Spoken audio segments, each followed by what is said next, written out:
Hi friends, అందరికీ very very good morning. ఈరోజు నేను మంచిగా గోంగూర పచ్చడి అయితే చేస్తున్నా. గోంగూర పచ్చడి అంటే చాలా ఇష్టం మాకు.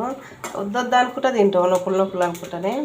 తెల్ల గోంగూర, పచ్చిమిర్చి అయితే మంచిగా నూనెలో వేపుకోవాలి. ఇవి నువ్వులు ఒక 2 స్పూన్ల వేపి ఒక ప్లేట్లో పోసుకున్నా.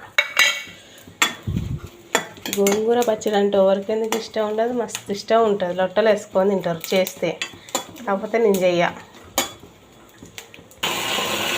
ఇది చూస్తే కడాయి నిండా ఉంటుంది, మళ్ళీ వేయించితే కొంచెం అవుతుంది, ఒక్కరికే సరిపోతుంది, అట్లా అవుతుంది.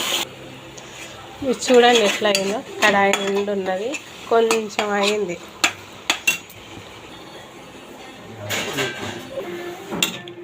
తాలింపు పెట్టేసిన ఒక్క ఉల్లిగడ్డ అయితే కోసి కలిపేసిన. ఇలా మా వీడియో కానీ మీకు నచ్చినట్టయితే లైక్ చేయండి, షేర్ చేయండి. నేను వీక్ దాటిన కొంచెం ఫాలో చేయండి. ఓకేనా? బాయ్.